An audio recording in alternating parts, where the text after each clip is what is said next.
10th class के exercise 6 के त्रिभुज चैप्टर का एक थ्योरम है जिसको हम कहेंगे पाइथागोरस प्रमेय। जो पाइथागोरस प्रमेय एक थ्योरम है, थ्योरम का नंबर है 6.8। थ्योरम का नंबर 6.8 है। जो पाइथागोरस प्रमेय एक महान वैज्ञानिक गणितज्ञ वैज्ञानिक रहे, उनको कहना था कि यदि किसी समकोण त्रिभुज में कर्ण का वर्ग अन्य दो भुजाओं के वर्गों की योग के बराबर होता है, यानी हम कहेंगे कि ये समकोण त्रिभुज है। समकोण त्रिभुज यानी एक को 90 डिग्री, इसको सामने वाला भुजा होगा, यानी समकोण के सामने वाला भुजा कर्ण हो जाएगा। जो वो कहना था कि कर्ण का वर्ग अन्य दो भुजा के वर्गों का योग के बराबर होगा। तो इसको हम प्रूव करेंगे, ये जो कि 10th क्लास में बहुत बारी क्वेश्चन रिपीट कर चुका है और पूछेगा, जो कि 2013 में और 2015 में और 2017 में, ये 3 साल ये क्वेश्चन को पूछा। अभी 2026 में इसको एकदम 95% क्वेश्चन के पूछने का संभावना है। इसको हम एकदम सरल भाषा में सीखेंगे पाइथागोरस प्रमेय का प्रूव करने के लिए। चले आप सीखते हैं हम लोग। अब हम प्रूफ में यहाँ पर कहीं कहीं लिखा हुआ था उत्पत्ति या विशेष प्रतिक्रिया। तो हम सबसे पहले मान लेंगे कि माना कि एक ABC एक समकोण त्रिभुज है जहाँ कोण B 90 डिग्री है, कोण B 90 डिग्री है। और सिद्ध करना है कर्ण का वर्ग, यानी कर्ण हो गया AC हो गया कर्ण यानी AC का वर्ग, और अन्य दो भुजा के वर्ग यानी AB के वर्ग प्लस BC के वर्ग। समझ में आ गया। अब इसको मैं एक छोटा सा रचना करना। अब रचना कैसे करेंगे? हम कैसे करेंगे देखेंगे कि ये 90 डिग्री कोण है, यहाँ से हम समकोण से एक कर्ण पर एक लंब खींचेंगे, यहाँ पर एक बिंदु का हम नाम देते हैं M। ये रचना में हम लिख दिए। त्रिभुज ABC में कोण B से AC पर लंब खींचा या डाला। समझ में आ गया।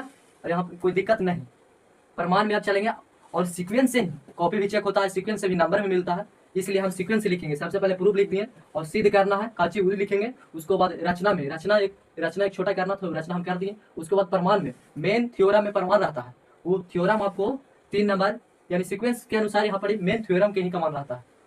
तो अब हम देखेंगे त्रिभुज में, यानी हम इस त्रिभुज में एक रचना किए। तो यहाँ पर एक त्रिभुज, इसमें 2 त्रिभुज बन गया। एक बड़ा त्रिभुज में 2 त्रिभुज बन गया, जैसे में ABM एक त्रिभुज बन गया, और एक त्रिभुज और बन गया BCM, 2 त्रिभुज बन गया, खुद एक बड़ा त्रिभुज हो गया। तो आप देखेंगे अब बड़ा त्रिभुज यानी बड़ा त्रिभुज ABC, एक छोटा त्रिभुज हम यहाँ पर BC पर लंब डाले, तो यहाँ पर हो जाएगा B और लंब है M, यहाँ पर M हो गया, यहाँ हो जाएगा B।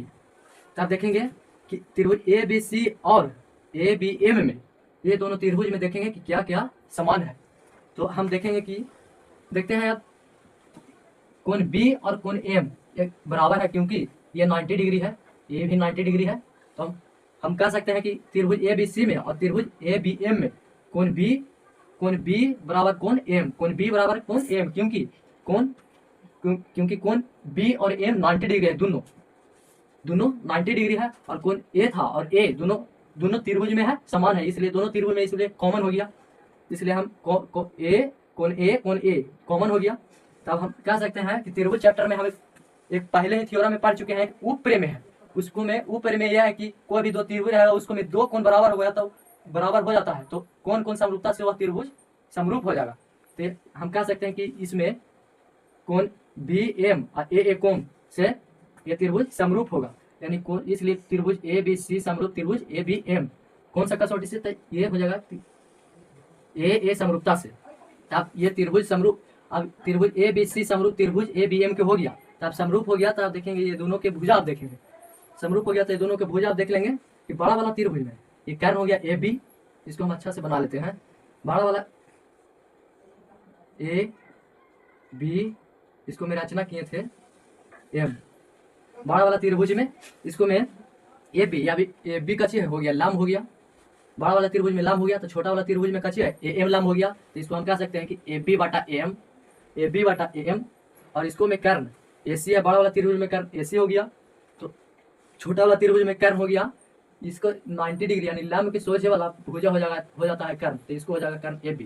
अब यहाँ पर क्रॉस मल्टीप्लिकेशन करेंगे, यहाँ पर तो A Guna AB Guna AB हो जाएगा AB स्क्वायर, और AM गुना AC तो AC गुना AM, इसको हम इक्वेशन फर्स्ट हम मान लेते हैं।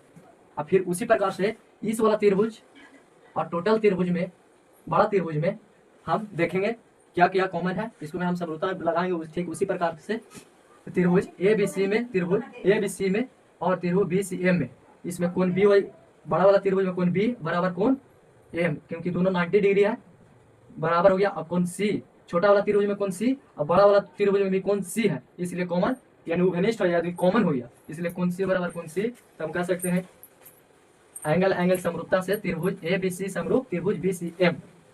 तब हम लिखेंगे कि ए सी, बड़ा वाला त्रिभुज में ए सी कर्व, छोटा वाला त्रिभुज में बी सी कर्व अब बराबर। अब इसको मैं आधार लेंगे, इस वाला त्रिभुज में, छोटा वाला त्रिभुज में इस ए बी एम में लिए थे लंब, तो छोटा वाला त्रिभुज में हम कर लेंगे आधार से, तो इसको में आधार कौन हो जाएगा B C M C, M C पे यहाँ पर लंब डाला हुआ तो यहाँ पर हो जाएगा एम सी, और इसको में बड़ा वाला त्रिभुज में बी सी हो जाएगा आधार। तब क्रॉस मल्टीप्लिकेशन करेंगे तब बी सी के स्क्वायर और गुना बराबर गुना ए सी गुना एम सी, ये हो जाएगा समीकरण सेकंड, समीकरण सेकंड और समीकरण फर्स्ट, समीकरण फर्स्ट और समीकरण सेकंड को दोनों को जोड़ देंगे, तो जोड़ेंगे कहाँ पर समीकरण स्क्वायर वाला के एक साइड, स्क्वायर वाला को एक साइड करके जोड़ देंगे, तो ए बी के स्क्वायर जोड़ बी सी के स्क्वायर बराबर A C Guna M A plus ये वाला लिख देंगे ए सी गुना एम सी। अब इसको में हम देखेंगे, इसको हम ऐसे लिखेंगे A B square plus B C के स्क्वायर और ए सी प्लस में है, ए सी दोनों कॉमन हम लेंगे, ए सी और ए सी कॉमन हम ले लेते हैं और बच गया का चीज, बच गया ए एम, सॉरी यहाँ पर ए एम है, बच गया A M plus M C, ये बच गया। तब इसको यहाँ पर यह बच गया A M plus M C, यानी A M plus M C, यानी हम टोटल कह सकते हैं ए सी हम टोटल कह सकते हैं। तो यहाँ पर हम लिख देंगे ए बी के स्क्वायर प्लस बी सी के स्क्वायर बराबर ए सी, अब A M plus M C यानी हो जाएगा ए सी, यानी इसको हम गुना में कर देंगे ए सी। अब हो गया ए सी गुना ए सी यानी ए सी के स्क्वायर बराबर, अब ये है जो लिख देते हैं A B square plus B C square. अब यहाँ पर ये प्रूव हो गया, ये प्रूव हो गया।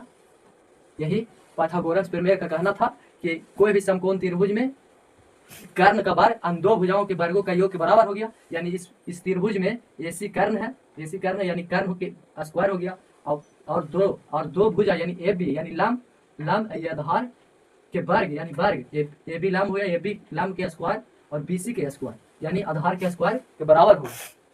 समझ में आ गया? Best of luck.